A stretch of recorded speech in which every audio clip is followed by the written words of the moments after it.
Greetings. Welcome to the Captive Desk. Please join me in welcoming Dr. Deino to the Captive Desk. Welcome, Doc. Howdy, howdy. I came across a Ken Ham video in my feed. It was a new rehashing of an old classic Ken Ham talk filled with dinosaurs. So I asked Dr. Deino to stop by and have a look with me at what Ken Ham teaches children. But before we dive in, Doc, why don't you take a moment and tell folks a bit about yourself and your channel and what may be upcoming this evening? Sure. Well, I'm Dr. Deino. I'm not actually a doctor, just a stage name and a parody of Ken Hovind. But I have studied quite a bit about geology, paleontology, dinosaurs in particular. I actually also I've had a few jobs in the past where I've had to do some public speaking, including teaching information to children. So I can definitely speak to Ken's style, or lack thereof, in that regard. I have a YouTube channel. It's linked in the description. Otherwise, you can just search for Dr. Deino or Doc Deino. Either will take you to my channel. And tonight I get to hopefully tear apart Kent Hovind. But we'll see how that goes. It'll be my first debate. And where and when can we catch that debate, Doc? It's going to be on Standing for Truth's channel at 8 p.m. Eastern. All right, everybody go check it out and support the Doc.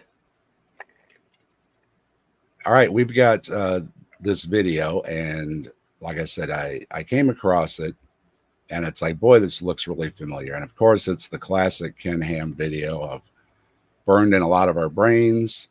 And it's the it was just, of course, anybody that knows Ken Ham, you catch all the keywords he's saying and everything. I'm like, yeah, I remember this video, and I always wanted to make some comments about it, but it's been reviewed a lot, and I didn't really have an angle on it or anything.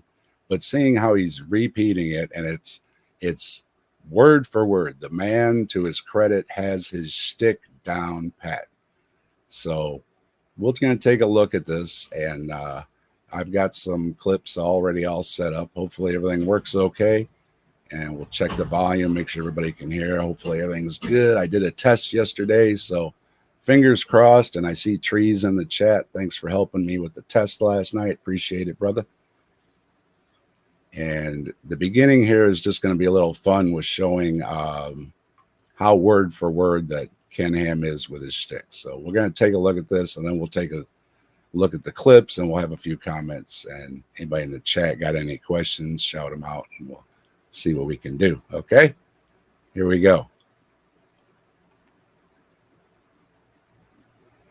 Oh, wow, you got animations. I'm working on it. I'm working on it.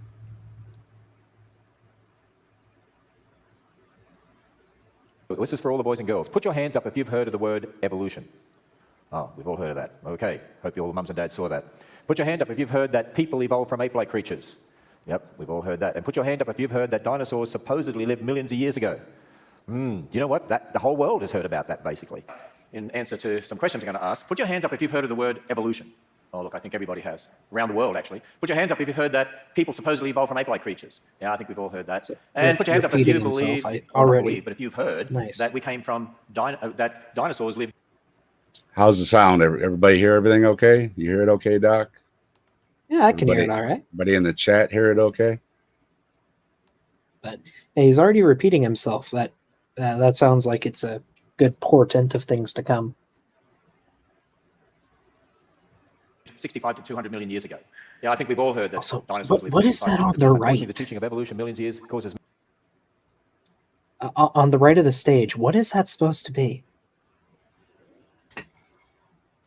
The dinosaur thing that's up there? Maybe it's supposed to be a dragon. That looks like no dinosaur I've ever seen. Yeah, I'm guessing it's probably from something from one of his exhibits. He has very creative staff with some of the things they do. Yeah. We may get back to that in a minute here. So. Believe, but if you've heard that we came from that dinosaurs lived 65 to 200 million years ago. Yeah, I think we've all heard that dinosaurs lived 65 to 200 million. Unfortunately, the teaching of evolution millions of years causes many young people like this to doubt you can trust the Bible, and unfortunately, by college age, many of them are leaving the church. Boys and girls, I want to help you understand something. I don't believe in evolution. Evolution is simply not true. In fact, think about this. Those who believe in evolution believe that life arose by chance, random processes, that there was no intelligence involved. Look, when you came here and looked at this building, here's a picture of a church building. You know, when I looked at this building here, I thought, I know how it got here. Somebody put a load of bricks, put a bomb under it, there was an explosion, and look what happened. Do you all agree? Dinosaurs lived 65 to 200 million years ago. Well, I want to tell you right from the start today that Buddy and I don't believe in evolution. Evolution is the idea some people have to try to explain life without God. They believe it just... Now, that right there is evolution have anything to do with disproving God? What do you say, Doc? I think Beamsy has my response already written out in the chat. Yeah, I agree.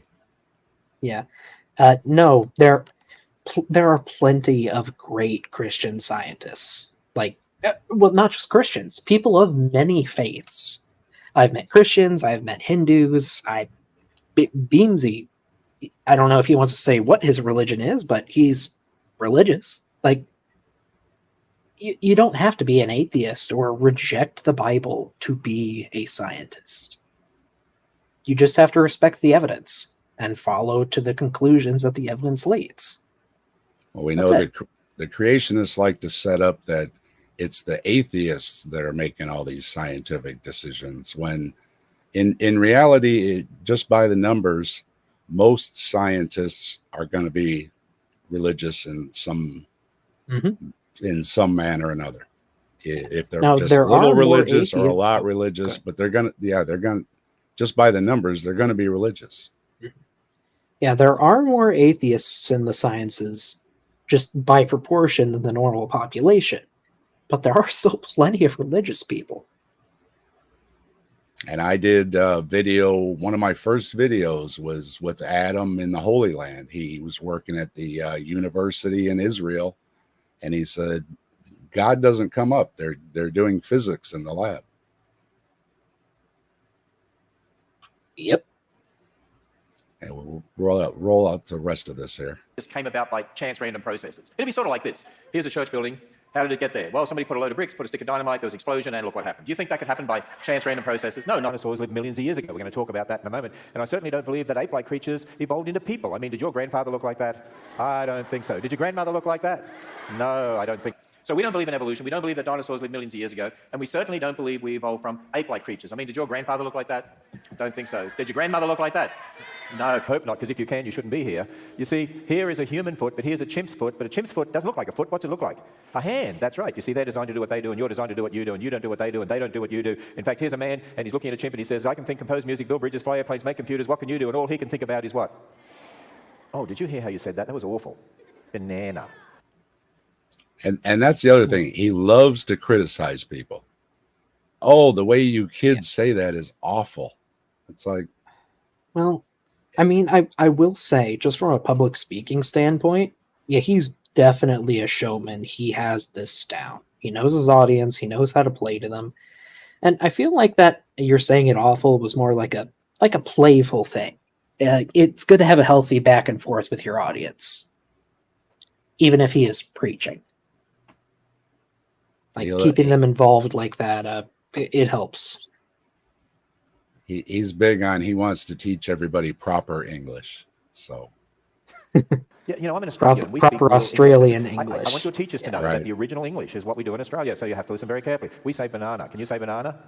Oh, so much better, so much nicer. You're going to really speak properly as you leave here today. Okay, everyone quiet. I hope you can't, because if you can, you shouldn't be here, because this is a human foot, and this is a chimp's foot, but it doesn't look like a foot. It looks like what? A hand. And so you see, they're designed to do what they do, and we're designed to do what we do. We don't do what they do. They don't do what we do. In fact, here's a man, and he's looking at a chimp, and he says, I can think, compose music, build bridges, fly airplanes, make computers, and all you can do is what?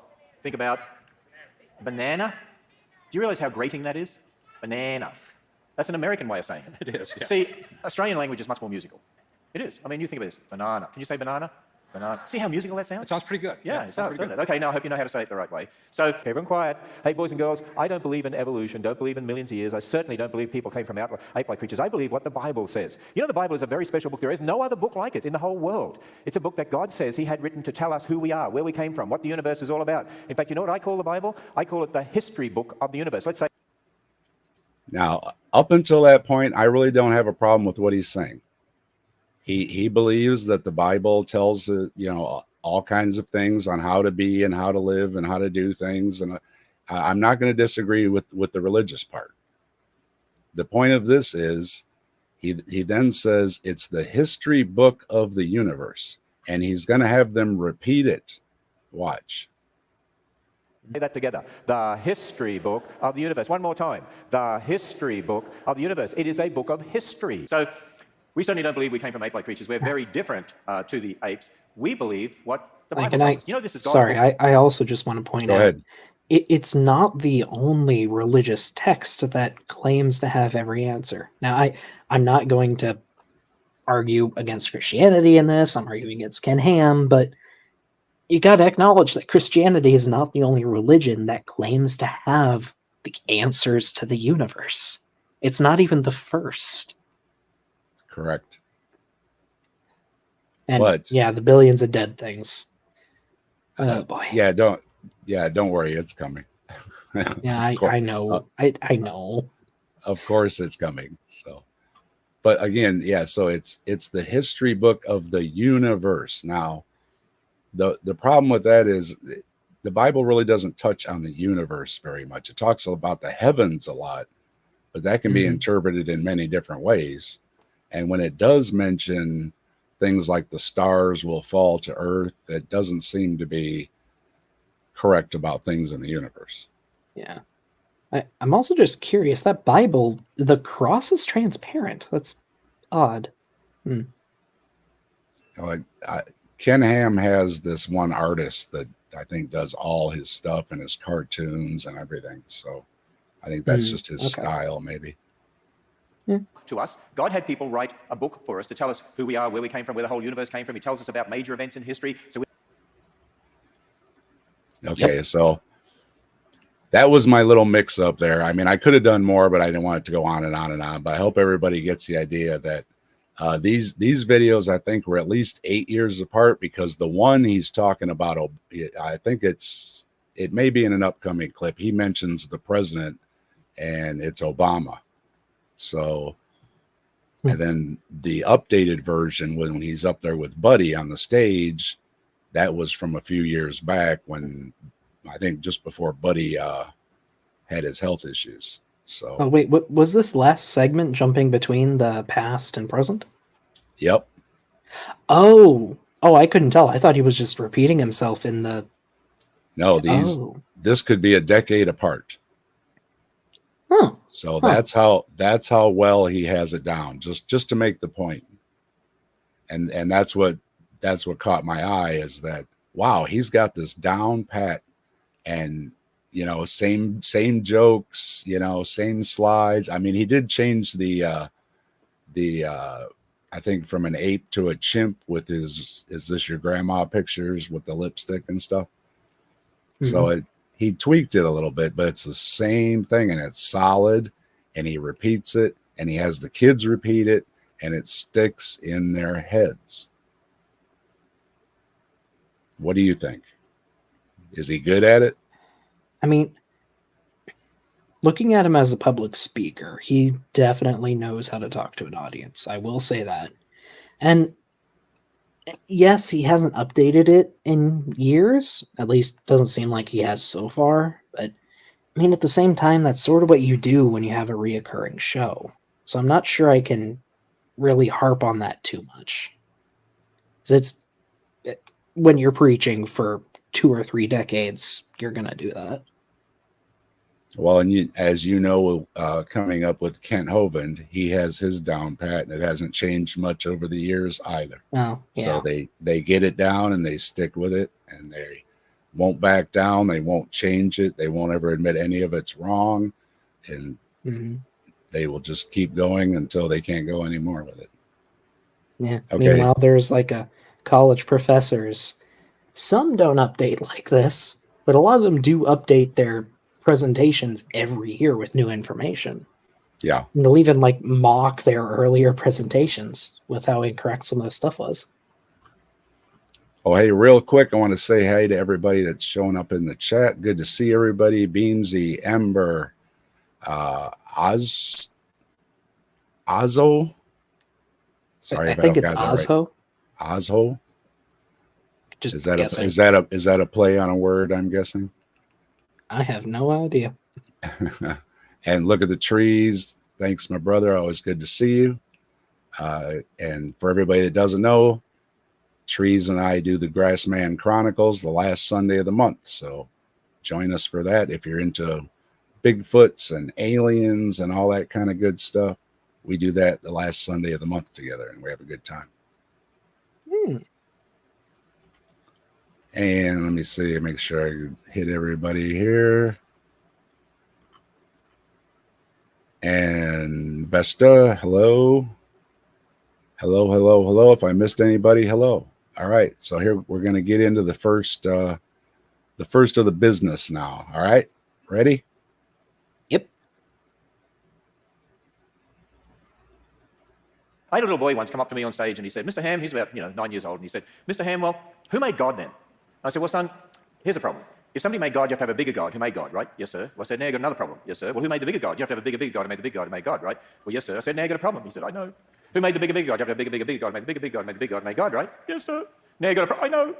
And I said, so you can keep going back and getting bigger and bigger and bigger and bigger until you get to the biggest God of all, which is the God of the Bible, the creator God, who's outside of time. You know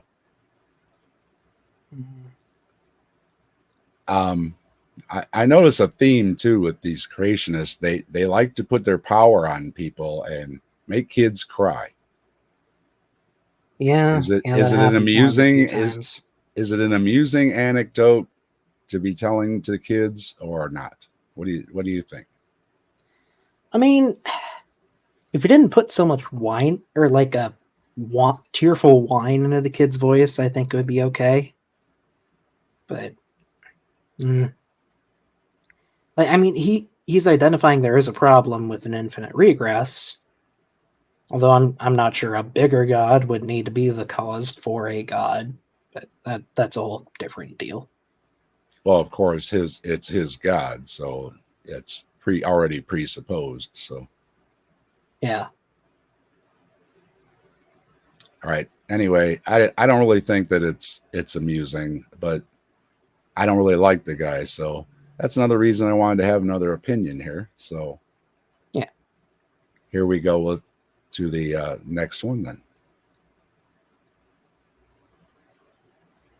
Go through the 7 ages first of all. You're going to call them out as I put them on the screen, and we'll go through them then in detail. You ready? Here's the first age. It is what? Formed. Second age? Fearless. Third age? Fallen. Fourth age? Flood. Fifth age? Faded. Sixth age? Found. And the seventh age, which is the age we live in today, the seventh age is fiction. What's the seventh age? Fiction. You know what fiction means? Not true. What does fiction mean? Not true. Let me tell you some things that are not true. Evolution of millions of years. In fact, instead of saying not true, we're going to use a word that starts with F, the seventh age. What is it? Fiction. So when I say evolution of millions of years, we learn that is what? Fiction. Exactly. I want you to That understand is such Very an important. It's not ugly true. raptor. So what do you think of that? Repeat, repeat, repeat, repeat. Fiction, fiction, fiction, fiction, fiction, fiction. And he's denying, basically, in the wording, he's denying evolution, which is biology, and he's denying millions of years, which is he never changes it, even though it's billions of years. And he's denying the physics, and he's saying they are fiction. What do you think? Yeah. I mean, definitely agree. He's a young Earth creationist. He's going to reject all of the science, even though it causes a ton of problems. And I got to criticize some of the dinosaur art. It's just, ugh. Come on, man. They had feathers. Deal with it. Oh, he doesn't like that either. We're going to get to that. Okay, that's... I was in a little discussion with Kent a couple weeks ago on Standing for Truth's channel, and I brought up we have a 30-foot long dinosaur that was covered in feathers, and we know it was, and he just couldn't wrap his mind around it. And what difference does it make? They're not denying the dinosaurs; they're just denying the age of them. So, well, they deny the feathers too, and I don't get it.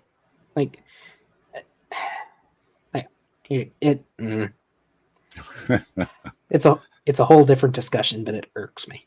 So should we tell kids that biology and physics are fiction? Obviously, anything to make think ourselves so. sound more credible. Next, God made everything in 6 days. Stop right there for a moment. God made everything in 6 days, rested for one. Put your hand up if you have an 11-day week at your house. Put your hand up if you have a 13-day week. Okay, put your hand up if you have a 7-day week. Wow, look at that. Why do we have a 7-day week? You know there's only one reason in the entire universe. You know what it is? God made everything in 6 days and rested for one, and 6 plus 1 equals what? 7. By the way, if God made everything in 6 millions of years and rested for millions of years, wouldn't that be an interesting week? You could say to your parents or teachers, didn't do my homework. Why not? I'm in the millions of years rest. Okay, I don't think okay. I'd accept that Sorry, excuse. pause. Like, no, that just shows that Christianity has been very prevalent in the Western world, and everyone else just went along with it. And then it spread to the rest of the world, so they would, stick with the Europeans and stuff. It's not hard to understand. And there are other calendars. People have kept track of time in different ways. I think there was a 10-day week in one, and others are just by the moon. Does the Mayan calendar even have a concept of a week? What was your question again? Sorry, a lawnmower just started under my window. Oh, it's okay. Like the Mayan calendar. Apparently, they had a 13-day week. Yeah, and it's all goes in cycles too. So it goes around and around and around, and makes up for the anomalies with the leap years and everything else. So this is Duck Dynasty on the famous Duck Dynasty show, the Phil and everything. They like to use this argument that we know Jesus existed because we keep time by 7-day week, and whatever year it is, 2023, it's been 2023 years since Jesus, and even though that's wrong, but they like to adopt things for sure. How long was it? Okay, and apparently the Roman week was 8 days too. Yeah. So that's contemporaneous. So, so yeah, it's not some issues, Ken. Yeah, again, he wants to push that. Well, everybody did that because God said so, and it's like, no.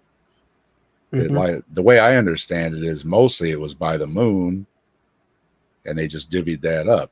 So that's why you get about 7 days. Yeah. Well, the Bible tells us God made everything in 6 days, tells us what he did on each. Anyway, there was my comment. I looked it up. Yep. The 7-day week can be traced back to the Babylonians and the decree of King Sargon of Akkad, around 2300 BCE. So yeah, like you'd think if this was a preordained thing, then every culture around the world would have a 7-day week. Right. But many didn't. So,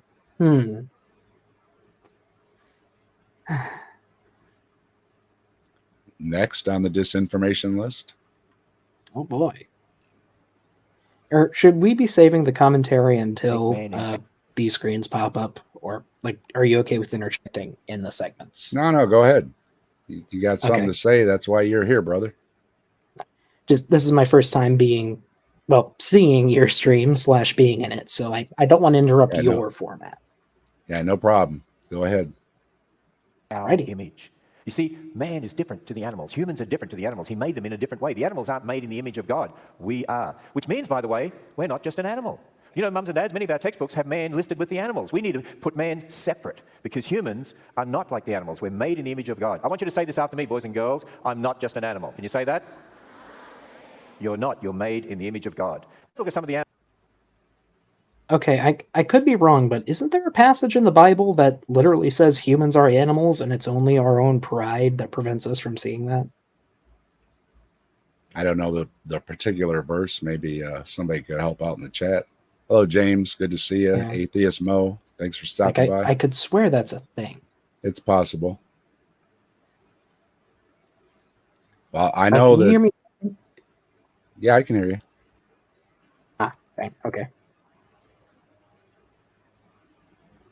So the issue is, are humans animals? Well, yes, we're classified as animals. Ken Ham will even say that we're classified as mammals, which are animals. It's just a classification. But he wants the teachers, see, this is the point.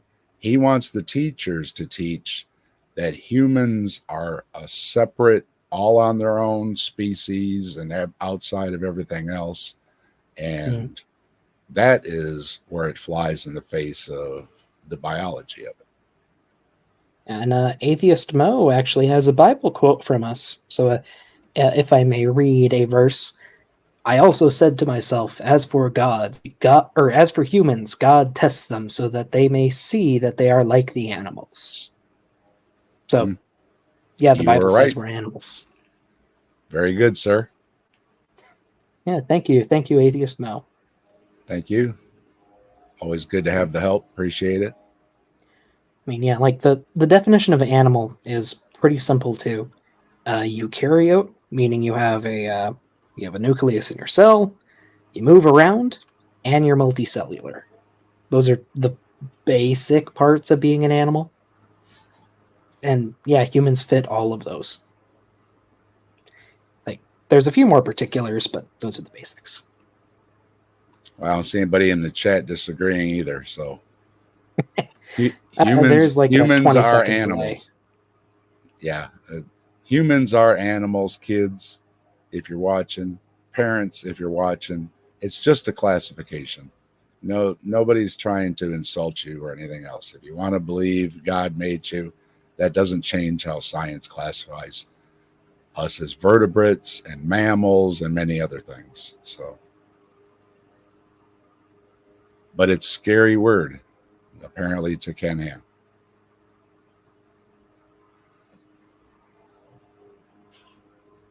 Who knows that animal? Oh, koala. I know every boy and girl wants to go to Australia to cuddle a koala. But one of the best kept secrets in Australia is that in the wild they're smelly, flea-bitten varmints that rip your eyeballs out. But we don't tell too many people about Yeah, it might be a little graphic for a kid audience. Like, I might lead with they scream and they smell. That might be where I leave it. I was hoping we'd hear from Mark Reed, but I don't see him. Do koalas rip people's eyeballs out? It's like 3 a.m. for Mark. Oh, In fact, right. It's a wonder Beamsy's awake, but Beamsy is awake whenever Beamsy wants to be awake. Appreciate Beamsy being here. Well, does anybody know, do koalas rip people's eyeballs out? Don't they just kind of hang out in the trees and eat? I've never really heard about koala attacks, and I didn't look it up, but it seems to me that he doesn't like koalas very much. I mean, I'm seeing an article here about a woman left bloodied and bruised after being attacked by a koala. Okay. Oh, geez, yeah, she, wow, it went after her foot. Oh, did it? Yeah, she needed 12 stitches. Okay, so they do attack your feet. Well, we'll have to give them a half one on that then. Yeah. Yeah, they do have long and sharp claws. But again, though, my issue is there's a lot fangs too. Jeez, there's a lot of little kids in the audience. Yeah, when you have kids in the audience, you shouldn't be too graphic. And I just kind of have an issue with how graphic he can be, and if it's a tactic, kind of the hellfire tactic, maybe going on. I'm not sure. It could be. He's going to do it some more with some stuff, so we'll see here. But my favorite animal of all time, as soon as you know what it is, you can call it out. My favorite animal of all time is this one. The platypus. You know what's my favorite animal? It is so confusing to the evolutionists. You know when the platypus was first discovered in Australia back in 1797, and it was down near Sydney, if you've heard of the city of Sydney, in Hawkesbury River, and they sent it back to England. You know what the scientists thought? The scientists thought when they saw the platypus that somebody cut all bits and pieces of different animals and stitched them all together. Do you know why they thought that? They looked at it and said, it's got a bill like a duck and beak like tail and hair like a bear and web feet like an otter and claws like a reptile, lays eggs like a turtle, feeds a young on milk like a mammal, has spurs like a rooster and poison like a snake. I mean, if you look at evolution, it evolved from everything. Yeah. I mean, he's got those down, doesn't he? He has got those down. Yeah, he's got the script down. Those are some tongue twisters. You try and rattle that off. That's to his credit. Yeah. He's got those things down, and he does get tongue tied now and then, but usually he hits them pretty good. And I mean, like, of course, just looking at it, we thought at first it was a hoax. look at a platypus.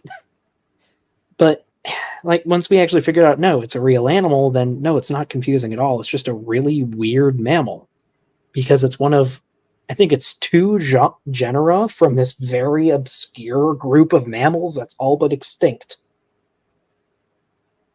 Go figure. It lives in, is it Australia too, or is it just Tasmania? It lives down under. Yeah.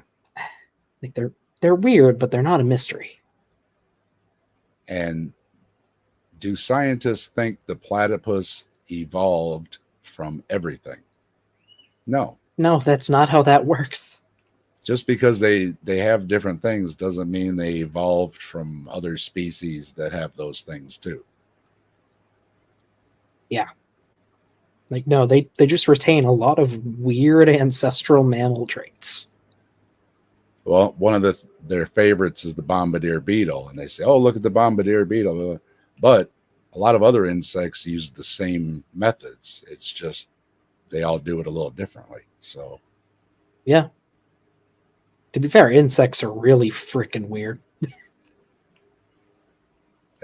we're going to start talking insects. We're going to summon Bree. Oh no, what a terrible thing. Okay, next on the list. Yep. That's why I love the platypus. Guess what I say to my children and grandchildren about the platypus? It's designed to do what it does, do what it does, do what it does, do well, doesn't it? Don't you think it does, do you? I do, hope you do too, do you? Can you say that yet?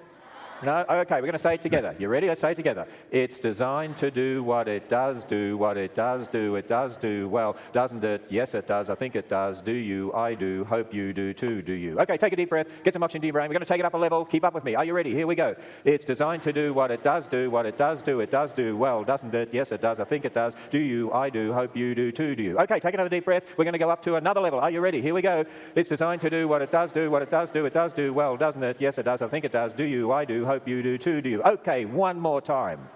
We're going to see how good you really are. Are you ready? On the count of three, keep up with me. 1, 2, 3. It's designed to do what it does, do what it does, do it does, do well, doesn't it? Yes, it does. I think it does. Do you? I do. Hope you do too, do you? Well, that was a bit of a mess. But anyway, give yourselves a clap. That was pretty good. All right, you can learn that a little later. In fact, we're going to give you a card with that on later so you can go home and learn it and annoy your parents and teachers with it, okay? And all your neighbors and your friends as well. Go out and annoy everybody with it. But again, I know you sped him up, but he said that fast. He says it. Yeah, he says it pretty fast. I don't know. What do I got it on? 1 1/4 or 1 1 1/3 or something like that. Only a 1 1/4. I thought it was 2 times. Yeah, I never went 2 times. Yeah, the only 2 times maybe is with the grift at the end, I think. Ugh. No, he does it pretty good. I mean, don't get in a tongue twister, match with him because he's got a slick tongue. But again, you notice. Now, I wasn't sure if this was so much crossing the line from religion to science, but it's another of many that he does where he says it and he's got his little, I guess you could call it a rhyme or whatever, and over and over and over. Could you say it again? Over and over and over. What was that again? Say it again and again. Mm-hmm.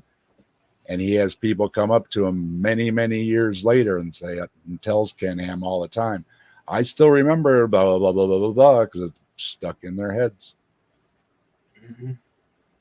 Yeah. And as I mentioned in the comment here, this wasn't the first time he did it. He started out just saying it once, and it's like, and the audience was like, whoa, we can't say that. And he goes, well, we'll get back to it. And then he slipped it in again, and then he worked up to this point. So this wasn't the first time that he said it. Yeah, I mean, like, here's the thing. He has really good public speaking tactics. Like, I can't fault him on that front. Well, maybe some of his word choices. But, like, he's using it to really dishonest ends, and that's my big problem with him and a lot of other well-speaking creationists like this. Like, this is, so far, a pretty good presentation. Like, if you want to present information to kids, most of this is pretty on point. But It is polished very Yeah. well. And also, speaking of, oh, go ahead. well, I was just going to mention that Ken Ham is very good at raising money. And if you Mhm. notice over the years, his production qualities have gotten very well. He's got all the top notch, cameras and audio and studios and everything now. He used to just basically like record in a little closet somewhere or something. But over the years, yeah, you can tell that he spent a lot of money on it. Yeah. Also, though, look at the trees says Ken Ham sells seashells. Okay, I know the rhyme you're referencing. Do do. mm.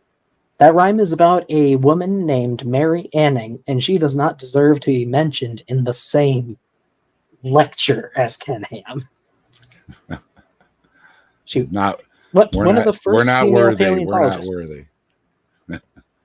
Awesome. Yeah, really, really cool woman. And her little rhyme lasts to this day, which is kind of cool because it was in the 1800s. Well, that's a great little tidbit there. Thanks. Yeah. All right, we'll hit next God here. made the first woman from Adam. He made the first marriage, and that's where marriage comes from. And so marriage is a man and a woman. Exactly, because God made marriage and God created marriage. So very important for you to understand. Sadly, the President of the United States doesn't believe that, but we need to show him that he's wrong and show him that the Bible is where we learn about marriage. Well, boys and girls, Oh boy. Yeah, because marriage wasn't a. Yeah, of course Christians came up with the concept of marriage. Like, oy vey. And to be specific, the marriage in the Bible was Adam said to Eve, "You're my wife." Mm-hmm. That was it. There was no rules to follow or choices to be made because there was only two people. It's kind of who are you going to marry? Well, I guess we'll marry each other. Like, did they have a marriage even? Like, I thought like Eve was just made for Adam to have a companion. Like, they were never married. Yep. So it wouldn't even apply to modern marriages anyway, because modern marriages are more of just a legal thing. And So and made by humans in it. Yeah. and again, a problem with an ancient language, the word is cleave. Now, cleave means to bind tightly together, which, okay, that makes sense for a marriage. But cleave also means to slice and separate apart. Mm-hmm. So there you get into the problems with these issues with these old languages. And, well, what exactly were they talking about? And yeah, again, there's nothing in there that says the rules for marriage or anything like that. It just says, hey, want to hook up because we're the only two people on the planet. Oh, okay. Yeah. And I mean, okay, if you want to get really pedantic about it, Eve was made from Adam, according to the story. And since Eve was made from Adam, she is technically still an extension of Adam. And if you look at the word homosexuality, it means attraction to the same. So if Eve is the same as Adam, and Adam was attracted to Eve, then Adam was the first homosexual. So the Bible endorses homosexual marriage. Well, and LGBTQ folks that are still religious follow that. It still says that God made everyone in our image, and that He loves me and everything. So there's that too. If you want to read something from the Bible, you can probably find something you want to read from the Bible. Yep.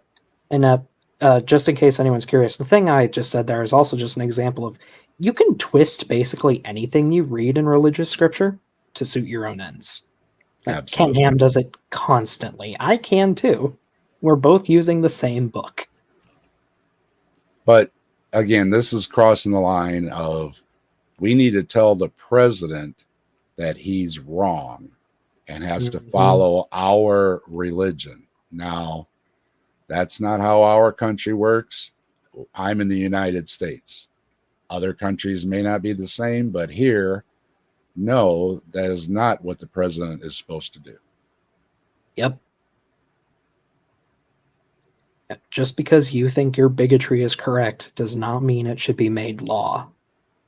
And especially, I will say, especially when it's religiously motivated, because we're not supposed to incorporate religion into our politics. We do, of course, because we're human and a lot of, yeah, but we're not supposed to. Well, and you can cite right back to them, you know, the speck in someone else's eye when there's a plank in your own. Judge not lest ye be judged. Everyone is a sinner. Nobody is above or below being a sinner. Everybody's supposed to be deemed a sinner and equal. And, so pointing fingers, again, you can go to verses and probably, numerous religions, like you said earlier, that say, no, you're not supposed to do that. God, that's God, between them and God, right? It's not between you and them. So, yeah. View must be great from that glass house of yours, Ken. Absolutely. Or, sorry, glass arc. Damn it. And I want you to remember that. The next time somebody says millions of years, remembering what God said to Job in a very polite way, you can say, excuse me, were you there? Can you remember that? Oh, the atheists hate me teaching you that. They don't like it because they don't want me to teach you how to think. They want to try to indoctrinate you that there is no God. Boys and girls, I want you to remember, the next time somebody says millions of years, what's the question you ask? Were you there? Okay. To quote the great James Downard and Jackson Wheat, the rocks were there. Absolutely. A great team. And he's going to do it again. But anybody that, if you don't know, this is, I think Beamsy was mentioned. I think it was Beamsy. Somebody mentioned that waiting for this, and this. Yeah, I think I've got them all covered. I think I hit almost all his little catchphrases. So if we haven't got to it yet, it's going to be coming up here in a minute. So we'll zip here because he's going to do it again. Oh boy, yeah. Beamsy quoted a thing. Yeah, that's the Bible. That's the Bible's interpretation of marriage.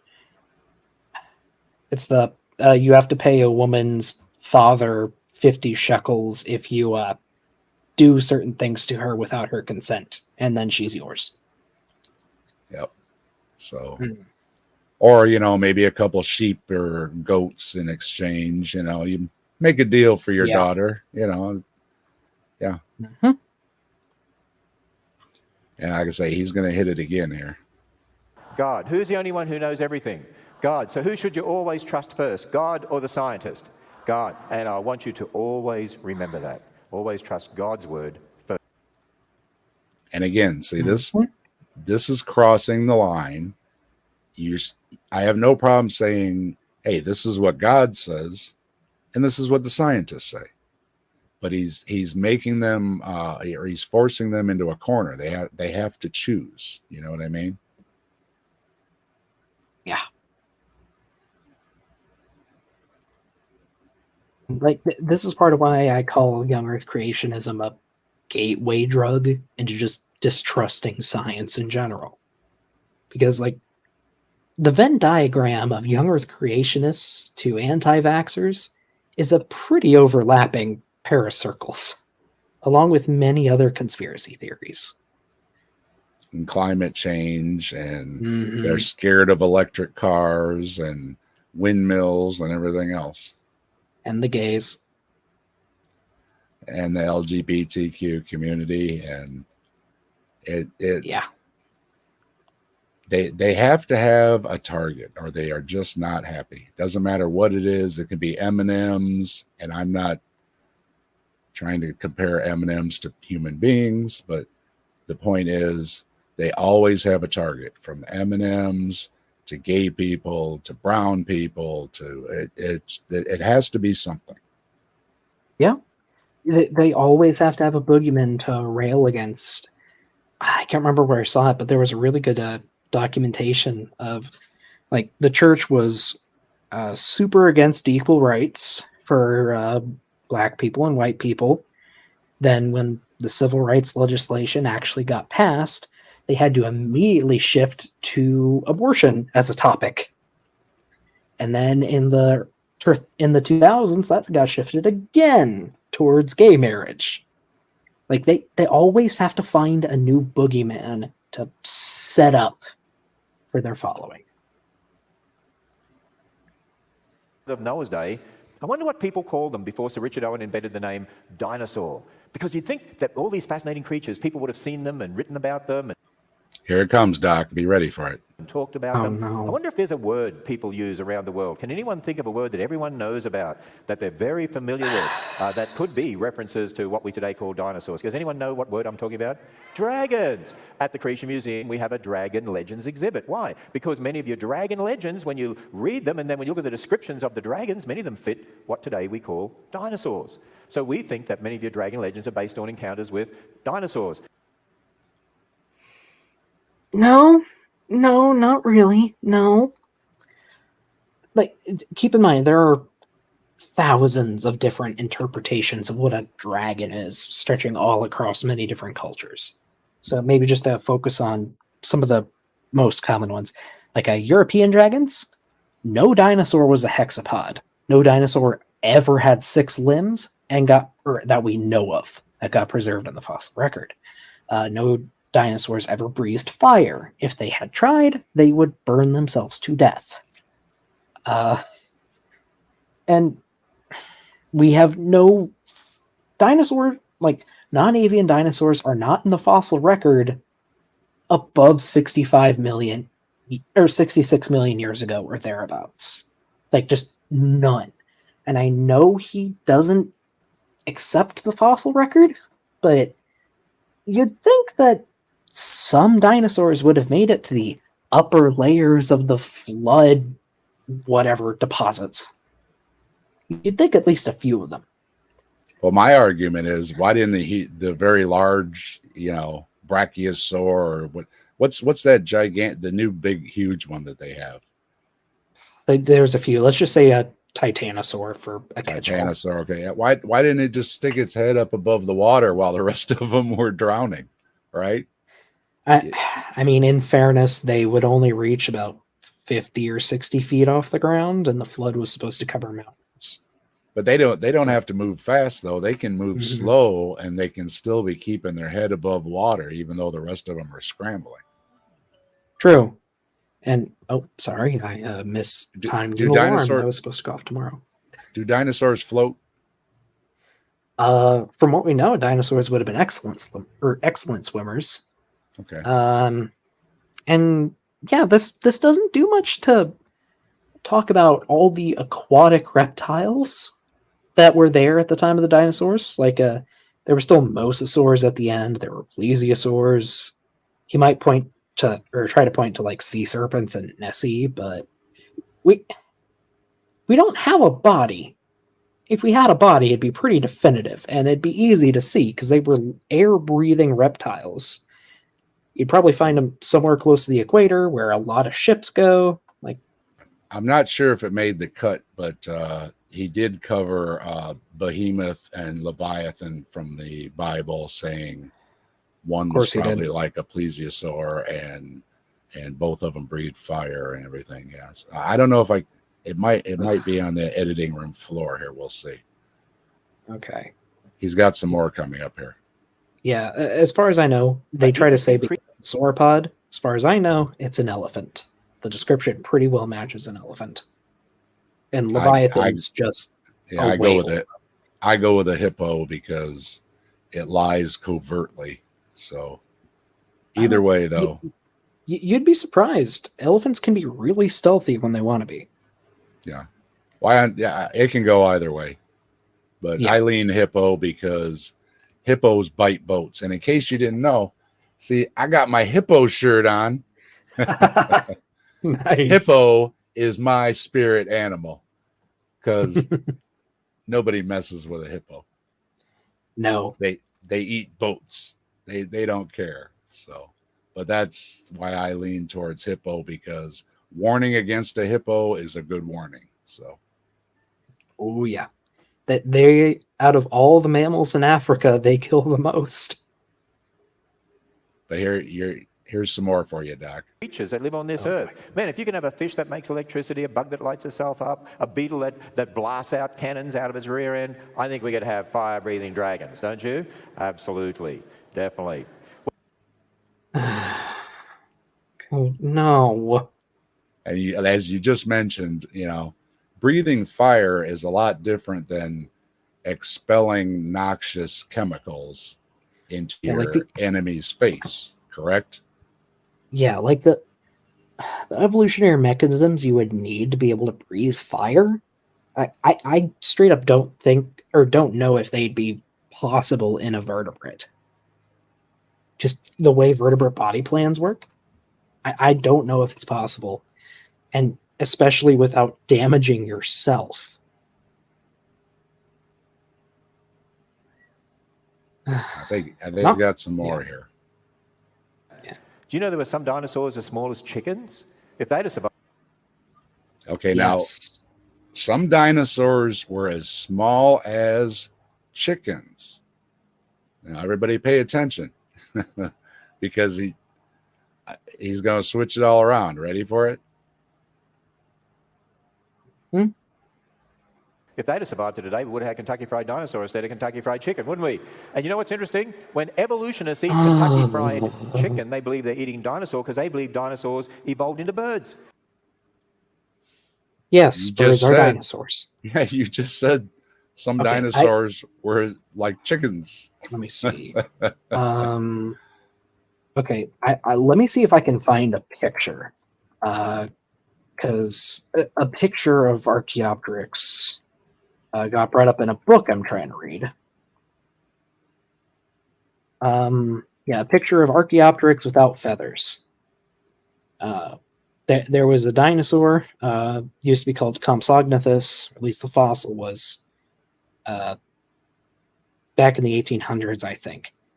Turned out to just be, I can't find a picture. Dang it.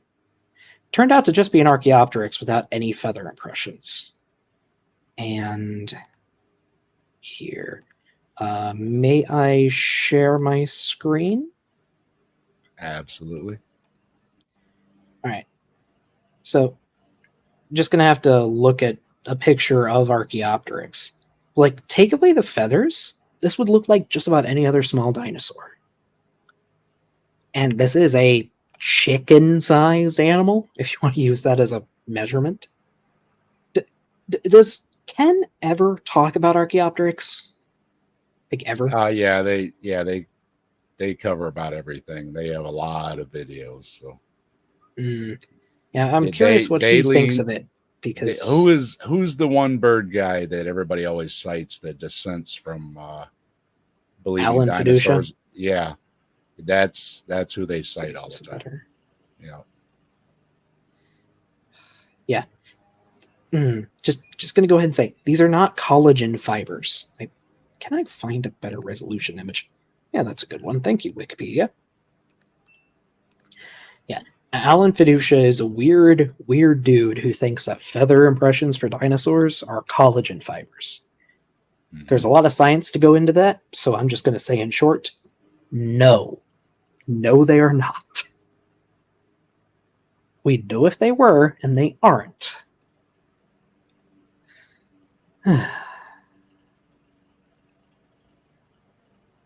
But yes, birds are dinosaurs. They are unequivocally dinosaurs. It irritates me. And again, there's not a problem with it. They're saying, oh yeah, there was a bunch of little dinosaurs running around looking like chickens. It's like, oh, well then, what is the problem? It's like they trying really, really hard to find something. This seems just like a nothing burger. Who cares how we classify them?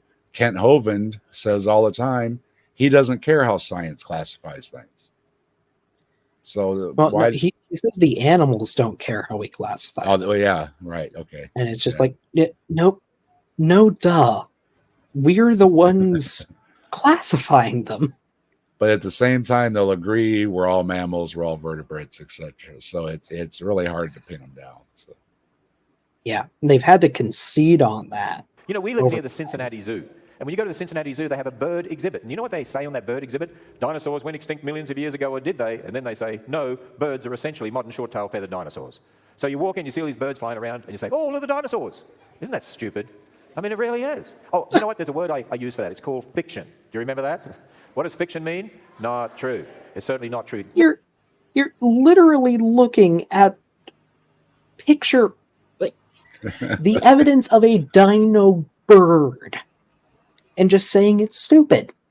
And it was just like in the same sentence that he said some dinos were the same size as birds, chickens. And then he says, but isn't that stupid?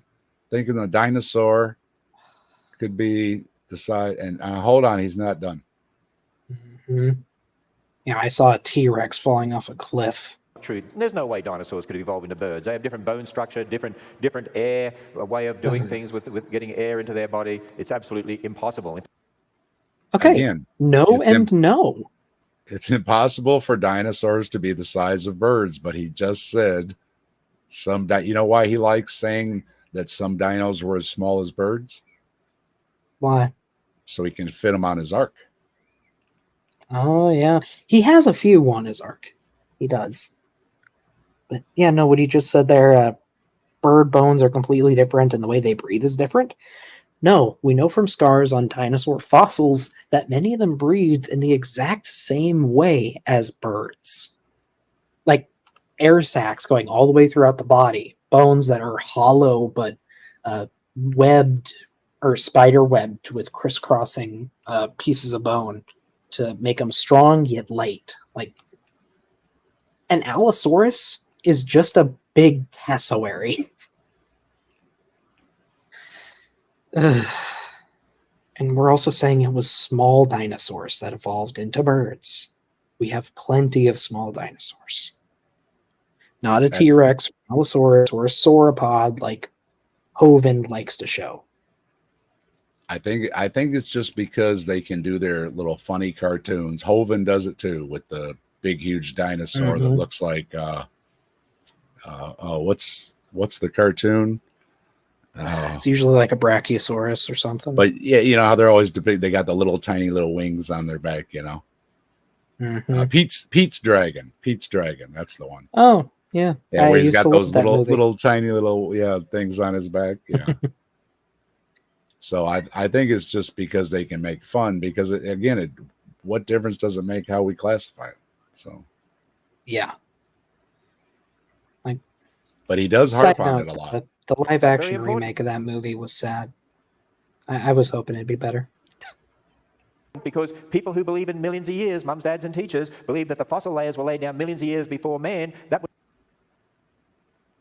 Now, again, with the graphics, you know, what do you think? I guess for mind you, again, there's little kids in the audience. Okay, I was gonna say little kids. Like what I was going to ask what the age of the audience was. All ages. They bring their little ones right up to the age of probably whatever teenager says I don't want to go. Okay, so it's like if the audience was like just teenagers and adults, I'd be okay with it. But for little kids, you want to keep stuff appropriate for little kids. And they see the blood in the skulls, they're going to get scared. They're not going to want to listen to you.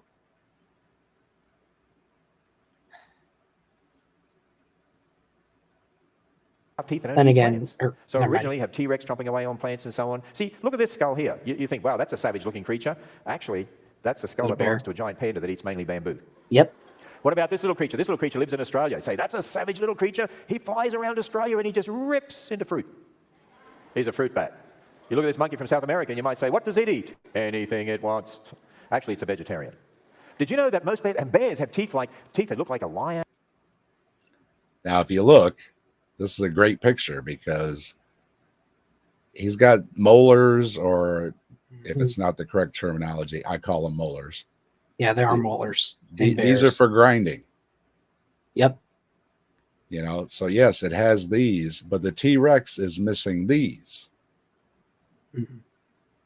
Or Yeah. tiger or something. And yet, most bears are primarily vegetarian. Yes. Like, Yeah. you can tell a lot about an animal's diet from the teeth. And while there is some overlap, like you can find plenty of pictures or videos online of like cows eating chicks.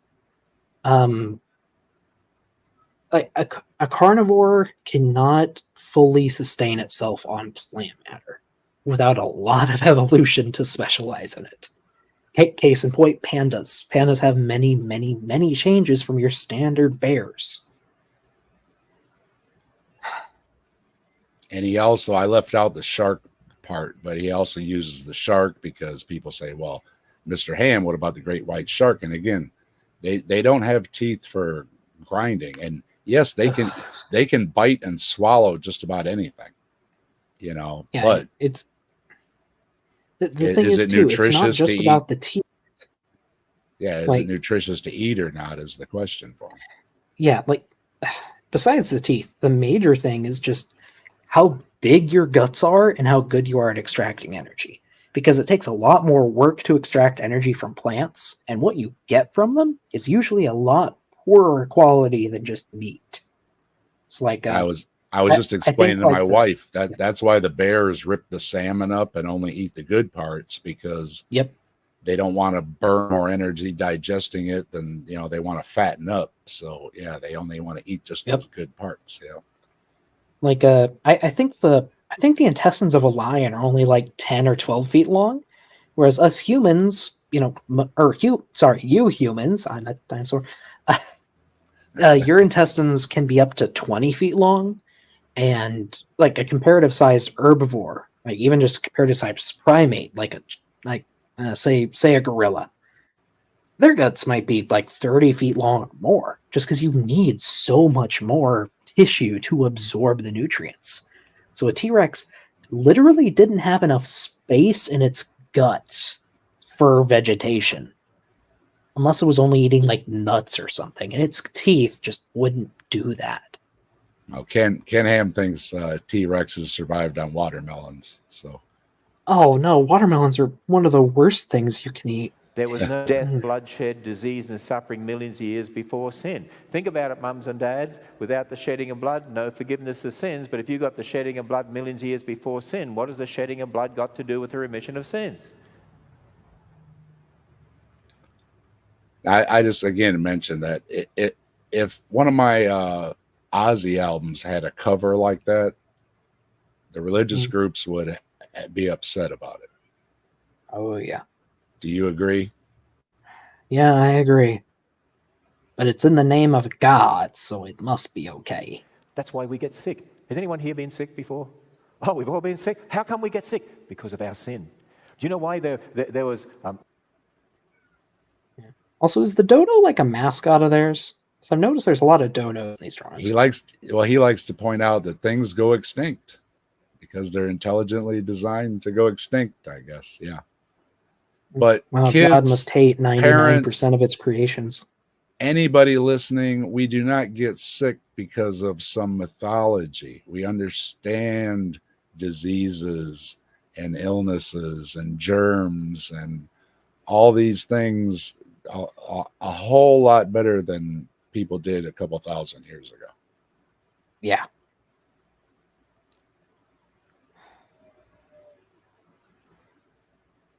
Really true. Next. This really happened. And we'll have all sorts of great exhibits in the ark to help them understand God's word is true.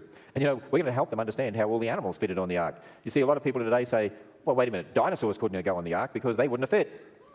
But remember, the average size of a dinosaur, the size of what? Okay, sorry, that's actually kind of a Sheep. Many funny dinosaurs picture. were as small as what? Chickens. That's right.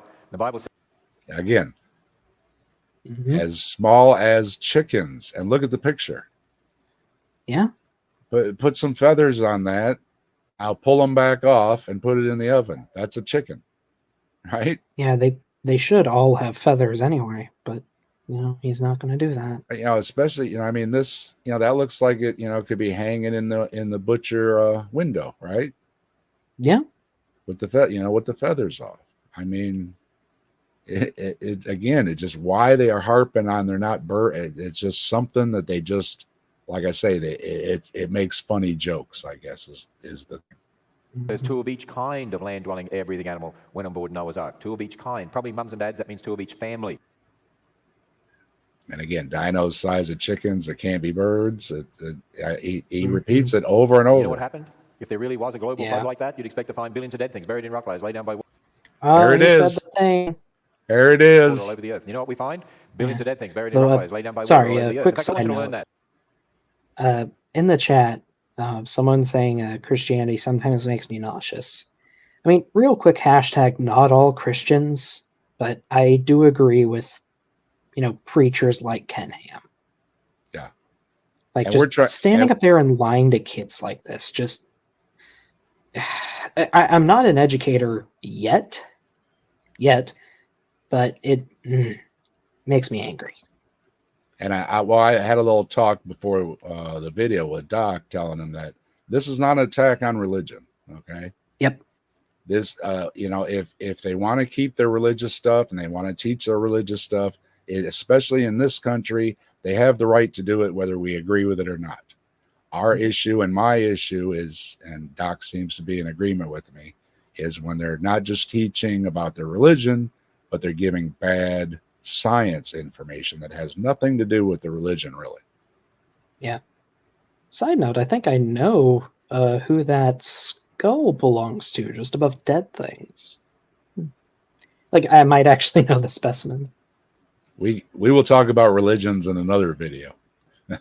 Yeah. That's a talk for another. That's a talk for another video. I want you to learn this little phrase here: billions of dead things buried teenage in T-Rex up there. Can you do that? Because I'm going to get you to say it in a moment. I'm going to turn the screen off so you can't see it, and we'll see how good you are. You ready? So here we go again. If there really was a global flood, let's say it together. You'd expect to find billions of dead things buried in rock layers, laid down by water all over the earth. Okay, think you can remember it? Okay, let's see how good we are. We're going to do it without the words. If there really was a global flood, you would expect to find billions of dead things buried in rock layers, laid down by water all over the earth. Excellent. You know what we find? Billions of dead things buried in rock layers, laid down by water all over the earth. In fact, think about it. See, the evolutionists, the people who believe in millions of years, says there was death millions of years before man. The Bible says no. Death, bloodshed, disease, suffering came after man sinned. So the fossils had to come after sin. It makes sense. The flood formed the fossils. You know. Yeah. Just like, yeah, here's my comment. Yeah, here's my comment, and you can critique my comment, Doc. Go ahead. Oh, I was just going to say I was complimenting his presentation style earlier, but now it's becoming clear. Trying to appeal to all ages is really hurting his presentation. Like, a good idea when you do these is to pick an age group and stick with it. But he's not. He's trying to shotgun for everybody, and it's hurting it a lot. Anyway, that critique is accurate. Those are what the rock layers are. We can tell. And before they had the dating methods, this going way back, geologists realized, well, it had to take a long time for all that stuff to pile up. That was their first realization, correct? Yeah. I forget who it was. Darwin had his book, but one of the first real geologists who studied the topic went out and measured sedimentation rates. So how long it took for a specified unit of sediment to be deposited. And just based on those estimates, he got the age of the Earth up to a few 100 million years. Which, it's off by an order of magnitude now, but that's not a bad estimate if that's all you have to work with. And just for the rocks in England, too. And so, yeah, he can, again, Ken Ham or Hovind or the rest can deny the dating methods, but then you still have to explain, just simple things. You're going to have long ages just for all that to pile up. And all the animals to live and die and be buried over and over and over and over, too. Yeah. I forget who first said it, but if you were to just take all the, say, ammonites we have in the fossil record and try to put them in an ocean at the same time, the ocean would just be a living sea of cephalopods. There is physically not enough room on Earth for all of the life forms we have preserved. Evolutionists, the atheists, are out there trying to tell you the fossil record is the record of your evolution. No, it's not. It's the record of the graveyard of the flood, warning you that God judges sin. Is there any evidence for a global flood? Well, you were speaking about Aaron Ra earlier, and Aaron Ra has a great series where he covers about every field there is regarding any evidence for a global flood. Yeah. And there isn't any, including modern genetics doesn't show a bottleneck of every species 4,300 years ago. Yep. I mean, also, like, I just listening to him there, I noticed, like, he put up this false dichotomy, like the atheist evolutionists versus us, the Christians. No, you're a minority even among Christians. He uses it a lot. Yeah, he wants to set it up that it's just the atheists saying this. Again, you got to have a target. And one of Ken Ham's targets, besides the LGBTQ community, is atheists. Yeah.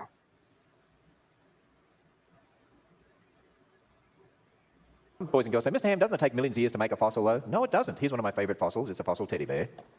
Somebody had a little toy fluffy teddy bear. There are places in the world where there are mineral springs you can put them in, and the minerals will go into the little fluffy teddy bear and turn into a petrified teddy bear, and that can happen in months. In fact, fossilization can happen real quickly. In Australia, one of my favorite fossils is this fossil hat.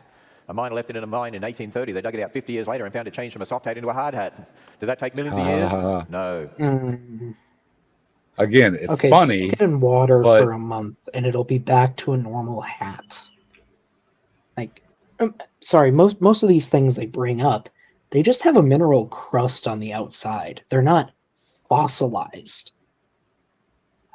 I believe Kent Hovind has some of them in his Dino Land museum too, so he likes to tout those as well.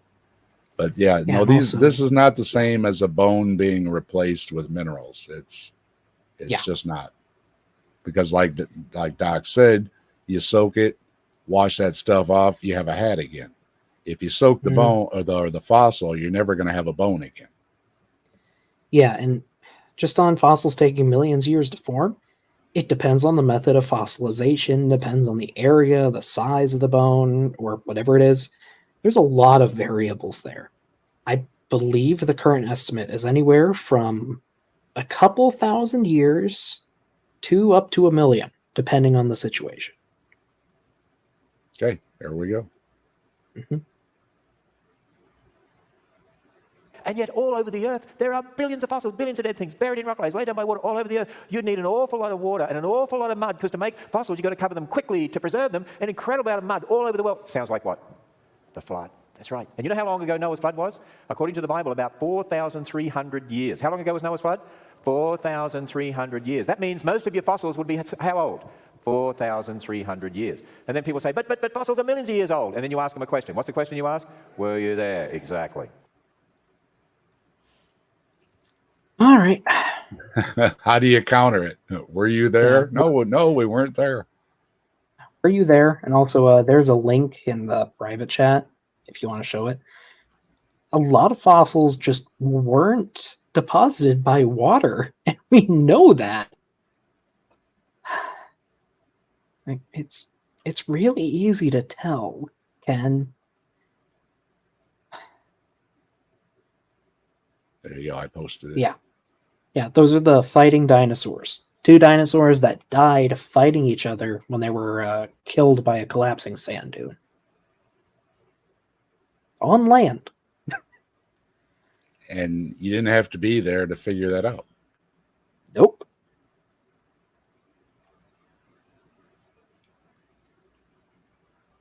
And the next time somebody says millions of years, what's the question you ask them? Were you there? Hey, there's lots of other... With the other, this is one of his most popular ones. And again, the answer is no, I wasn't there. Then they're going to go, aha. So, it's a gotcha, and that's all it is. Yeah. The rocks were there. The minerals were there. Exactly. And then, look, do you realize scientists have found something fascinating? Here we go. When you actually dissolve out the mineralization in dinosaur bones, they're finding more and more dinosaur bones that still have fresh still have soft tissue and blood vessels and blood cells. In fact, this is part of a video that was taken, that was shown on the Discovery Channel, where the scientists talked about the soft tissue they found in dinosaur bones, and they were perplexed. And this is the scientist here who first discovered that, and they found a lot more since then. How could that be if they're millions of years old? We don't believe they're millions of years old. We believe they've died either during the flood or since. Yeah, that's a whole headache and a half. That lady is Mary Schweitzer. She made the discovery, and she has made statements since addressing that creationists say they are misrepresenting her work. She did not find blood cells, and that nothing she has discovered about collagen changes the age of the fossil, and they are not bones. Yeah. Because there's an argument that they have been cracking open fresh bones, and it's like, no. Nope. The only one that claims that is that guy in Texas, and he won't let anybody examine it, probably because it's probably from a bull or a steer or something. Oh, yeah, the young Earth creationist, I think the current consensus was probably an ancient bison. I think it might be Carl Baugh or somebody has one, but yeah. Something like that. They won't let anybody look at it because it's not from a dinosaur. So he is intentionally misrepresenting Mary, and Mary, it would only take a couple seconds to punch up Mary. What does she say? And she says right on there, doesn't change the age of the fossil. Yeah. And like the thing was, Mary Schweitzer was a young Earth creationist when she started in paleontology. Mm-hmm. But it was the overwhelming mountains of evidence that changed her mind. She is still a Christian. She's a very devout Christian. While still being a Christian, right? But she's not dishonest like Ken. You have to leave the science in the lab and the church in the pew, and if you can't separate the two, you're going to have problems like Ken Ham has. Yeah, you're going to be a bad scientist. Like, I was told in a few of my... And work for Ken Ham. Yeah. I was told in a few of my labs, leave your biases at the door. Here, we work with the facts. There you go. All right, we're just about to the end here, so let's bust this out, because I know you got things to do. The evolutionists have over 100 sorts of ideas. They think, well, they might have died of indigestion, they might have died of overeating, which you better be warned about in this culture. Or they went on one of those diets you see on TV, and they started I think I know what he was referencing there. Or they died in the Ice Age. There's a lot of articles where people have speculated what were happening with the dinosaurs because they were already on the decline. So there was things going on before the big rock. Yes and no. There's a big back and forth on it. Right. But actually, you don't see any of them above the line from the asteroid hit. Right. But that one about dinosaurs overeating, I think I know what he's referencing. There was a T-Rex found that died from choking on its food. Well, that happens, especially when you're intelligently designed. Yeah. And Matt Powell likes to always bring up the one about the dinosaurs had too much flatulence and they caused global warming and they killed themselves. But all these different things about climate, disease, and all the different, there are just all these different ideas about, because they found, fewer species as you go up. They were thinning out or whatever. So they were just trying to explain it. And again, but definitively though, there aren't any above the line when the asteroid hit. So the rest are, maybe. Like the bit about Matt Powell too, like he totally misrepresents that study. I mean, go figure. It's a study on the Jurassic, not the Cretaceous, and it suggests that all the flatulence might have actually helped plant growth, which in turn helped the dinosaurs. I can't confirm it, but I've heard that Matt has a giant banana in his backyard. I have heard, and he calls it Dr. Peel. That's the rumor, but it cannot be confirmed. But somebody said so. Okay, we got a couple little more here, and we'll be wrapping it a up. zoo For that you, has an Doc. endangered species program, if you called up the zoo, talked to them on the telephone, talked to the scientist and said, Mr. Scientist, why do you have an endangered species program? You know what I think they say? Are you stupid? Why do we have an endangered species? So, little kids, call up the scientists and ask them, why do we have an endangered species program? And they're going to tell you, because you're stupid. Again, that doesn't even make sense. It's, I don't know. I don't think a lot of this stuff is appropriate for kids. Why I do know we have he's an trying to endangered make species program? jokes, but don't you know lots of animals have become extinct, and animals become extinct almost every day, basically? You mean not just dinosaurs became extinct? Oh, no, dinosaurs, that's just one group. There's lots of animals that have become extinct. And some of them, there's only a few in the wild. There's only a few left in captivity. We're trying to save these animals that have become extinct. Oh, okay. So why do animals become extinct? Why do animals become extinct? Everyone knows why they become extinct.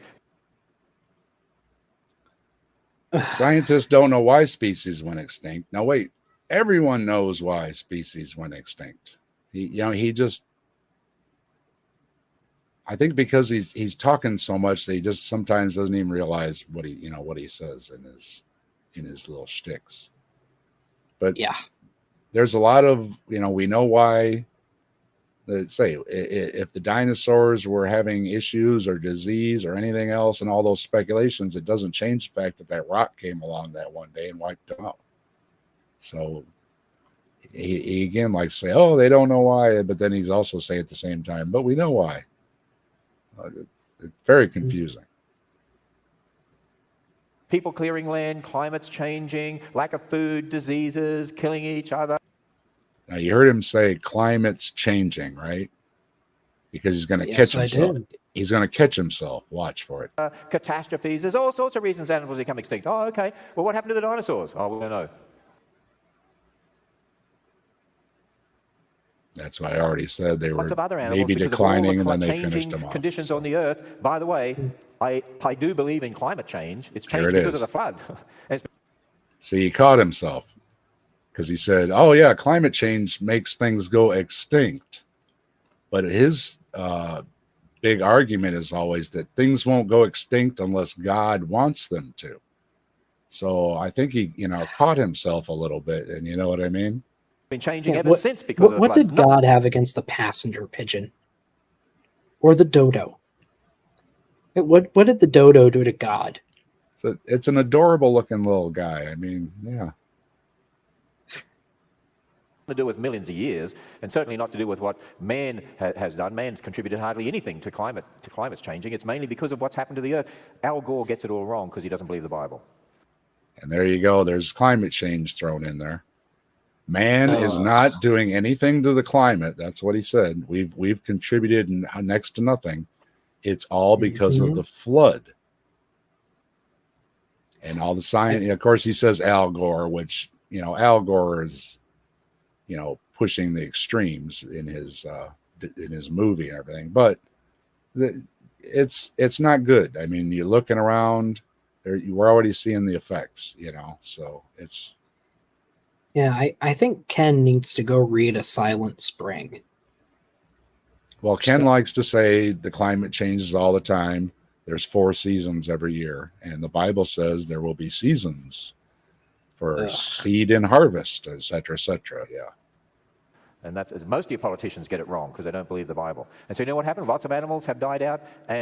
But see, there again, though, separation, keep the religious stuff, but they're not supposed to do politics. You know what I mean? I know a lot of them get away with it, but this is basically crossing the line where you're saying the politicians are wrong, the scientists are wrong. Listen to me.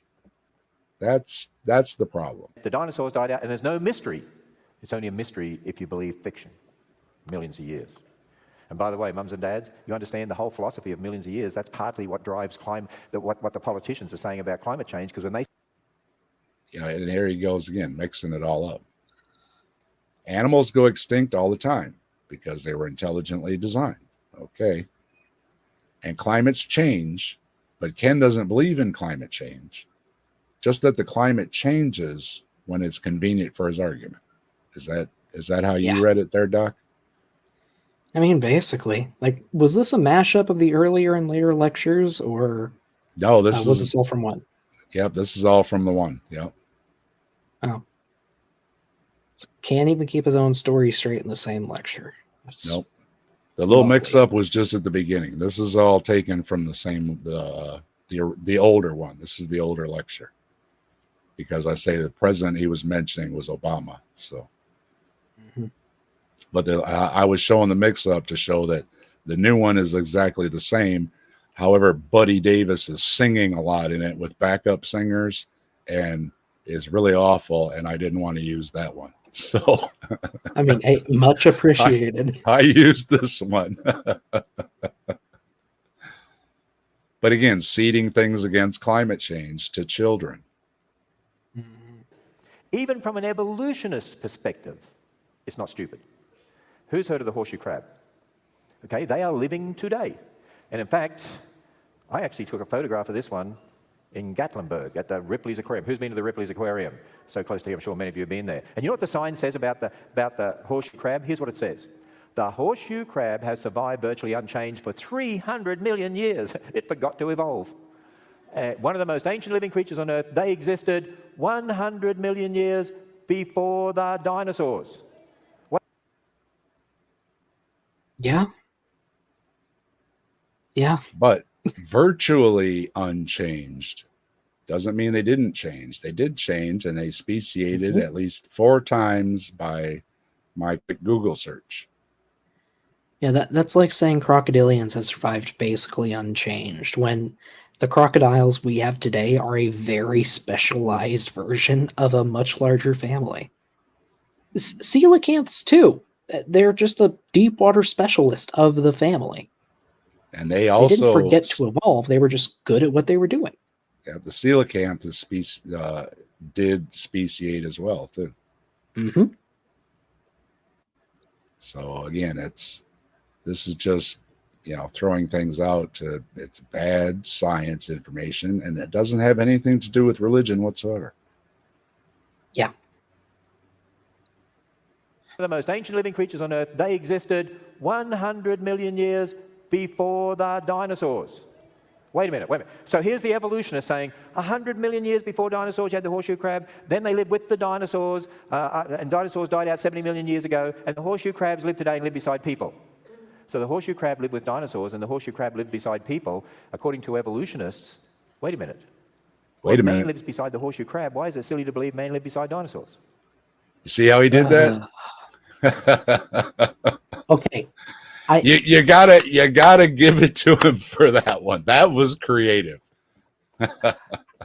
Yeah, like, they love to use vehicles as an example. Bicycles existed before cars did, but we still have both bicycles and cars today, even if older types of cars are now extinct, quote unquote. And now we have these newer models like electric cars. Well, why can't we say electric cars coexisted with the old car models? Like, replace it with any other topic like that, and it just sounds, ugh. Come on. See, you know what's happened, Mum and Dad? Dinosaurs have become such an icon for evolution. They've got to have them dying out 70 million years ago so they can evolve them into birds. And here we go back again. It has to keep going back so they could evolve into birds. But at the same time, he's saying there was dinosaurs that basically evolved to the size of birds because they were running around. And the comparison of, okay, man and dinosaurs are separated by 65 million years, give or take, while there's no separation with horseshoe crabs, they're still around. And he's saying it's silly, and it's like, no, Ken, you're being silly, and you're fibbing about it to children. I mean, this is just straight out fibbing. I have to call it. Yeah, totally agree. Ooh, hope you're doing okay, Atheist Mo. They're in a major storm. See, you know what's happened, Mum and Dad? Dinosaurs have become such an icon for evolution, they've got to have them dying out 70 million years ago so they can evolve them into birds. They cannot have them living beside people, and so they will mock at you and scoff at you, despite the fact that there's lots of animals and plants that supposedly live with dinosaurs that live today with people. Want to know another one? The chambered nautilus. That's at the Ripley's Aquarium as well. You know the chambered nautilus? They believe. And he goes on into other, so-called living fossils and stuff, which have changed, even if they didn't change a lot. So it's a repeat. So I cut it short there. But I wanted to point out the reason they mock and scoff, rightly so, because you make things up. You deny the reality. You obviously can't Google Mary Schweitzer to see what she really says. And then you are fibbing about it to children. This has nothing to do with you believing in Jesus. Yeah. Nothing.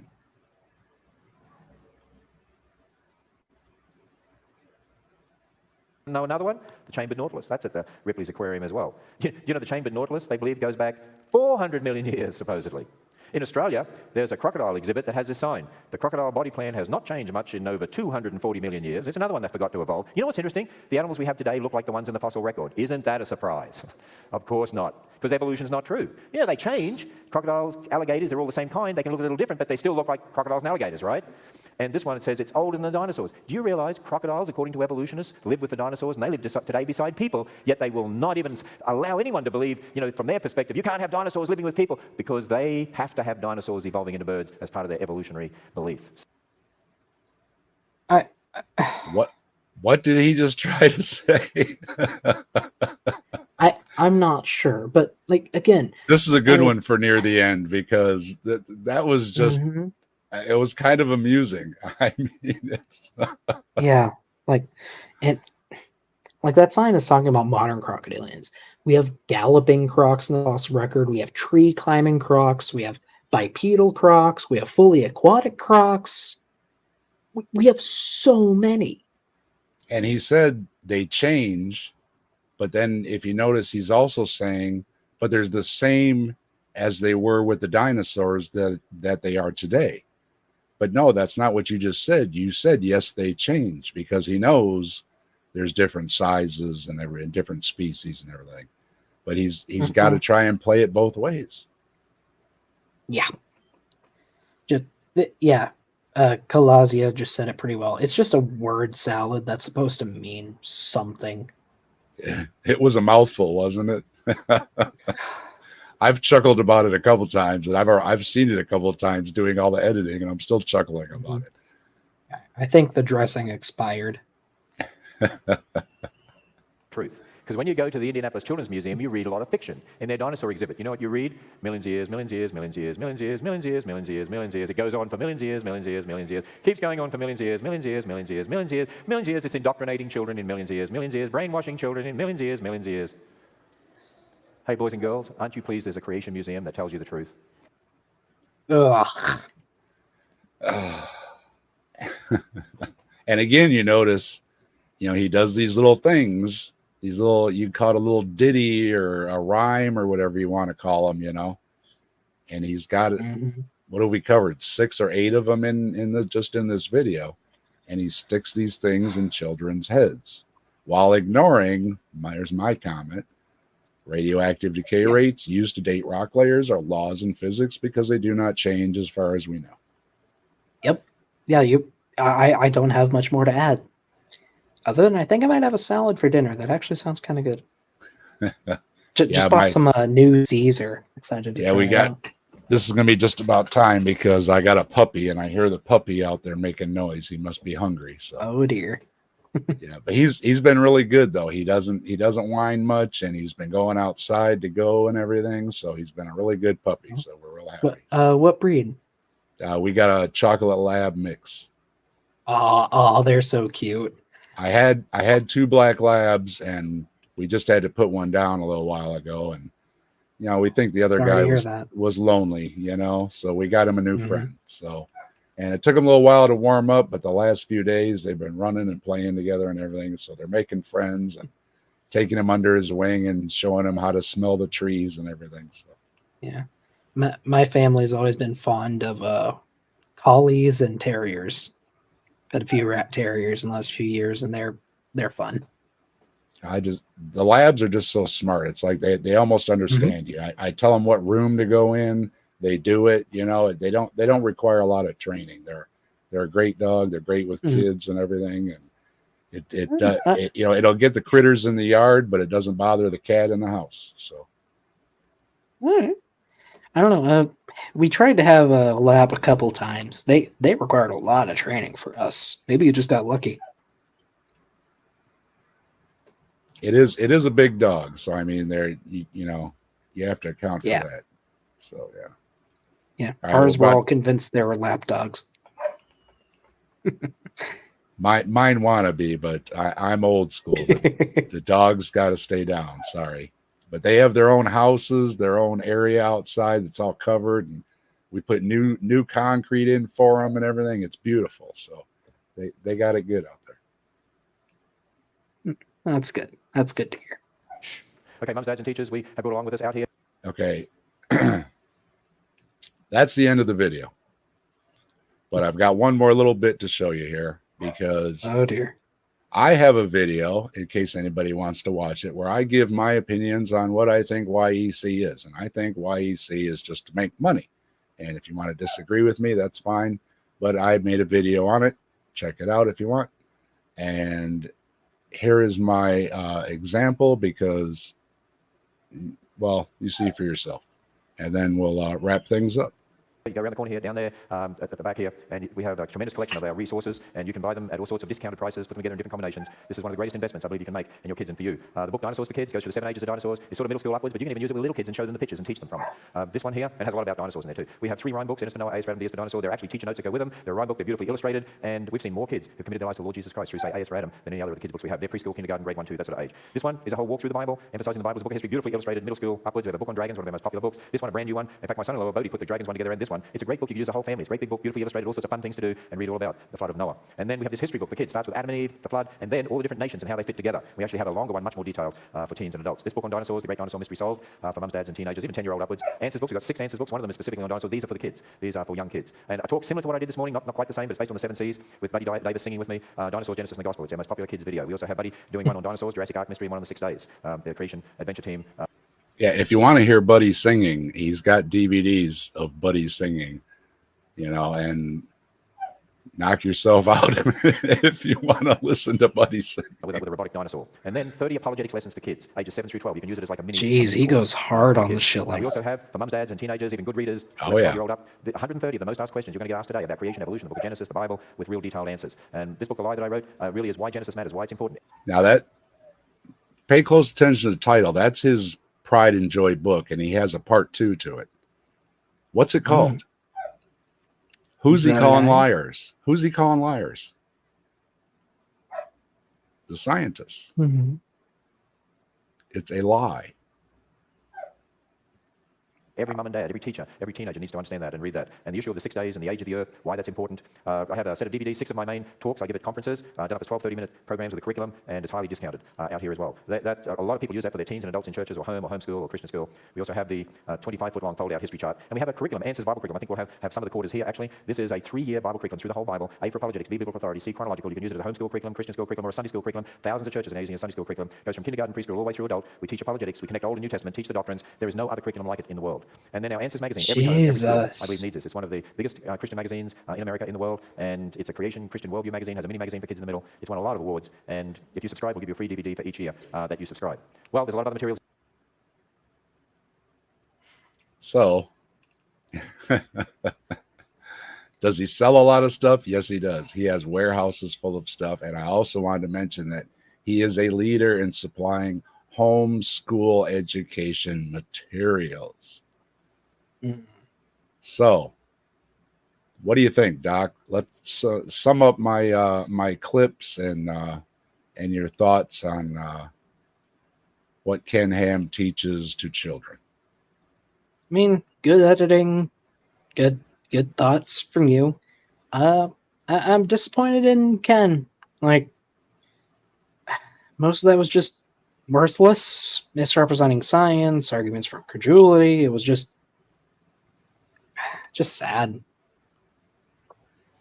And just for Ken, I put the rainbow colors up because I know he doesn't like that at all either. Oh yeah. He has a campaign to take back the rainbow because it's his. Yeah, I've seen that. Yeah, well, I got one too. So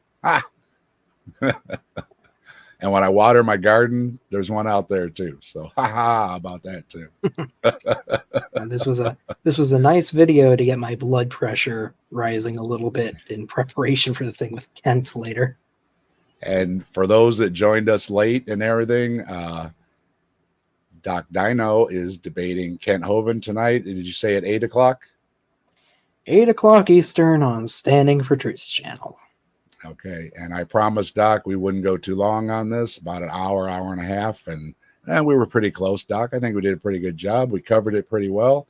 A lot of great comments and some little tidbits of information we learned along the way, some help from the chat.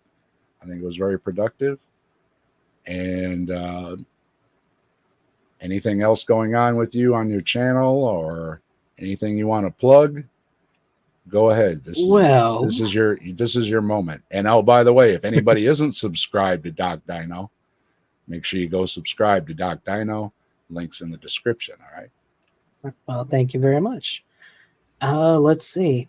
Usually every Monday I do a little theater show where we basically do this: watch a creationist presentation, movie, etc., and tear it to shreds.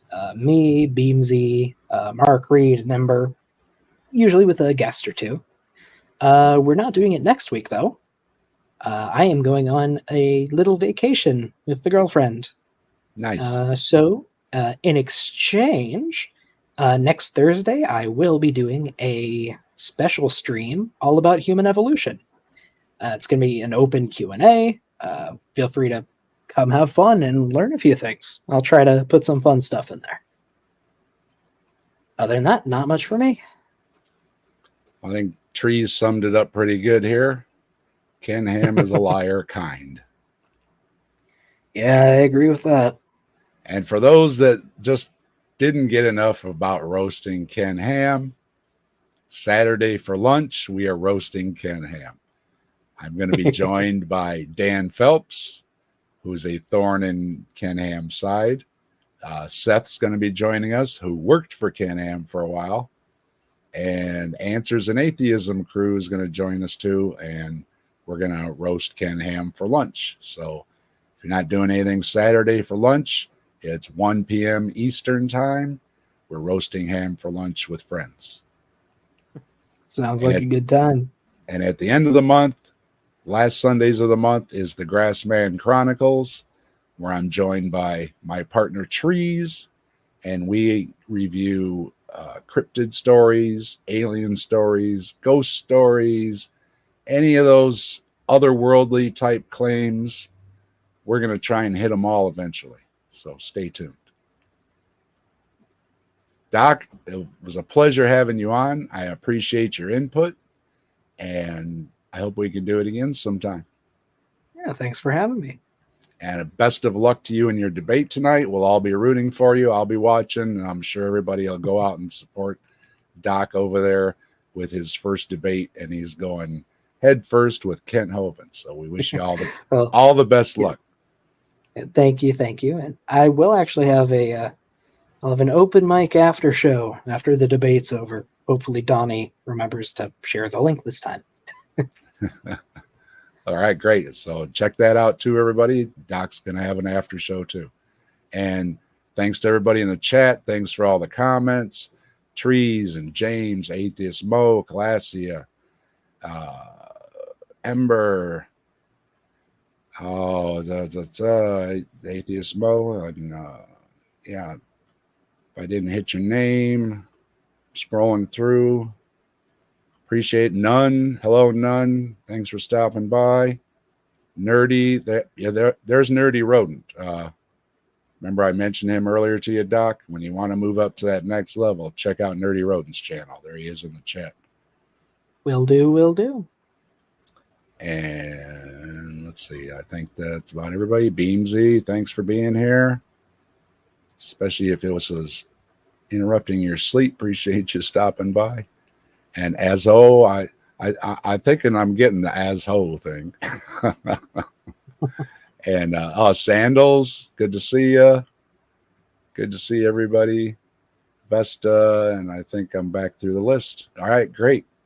All right, we're going to wrap things up so Doc can go get ready. Have yourself a good meal and let it settle and everything before you have your debate. Okay, Doc? Sounds good. All right, we're going to end it here and hang around for a second, Doc, and I'll talk to you backstage. Thanks for joining me, everybody. And if you enjoy discussions like these, make sure you hit the like, drop a comment, hit the subscribe, and also go check out Doc Deino's channel and go check out Look at the Trees and give him some love too. And I'll see you next time.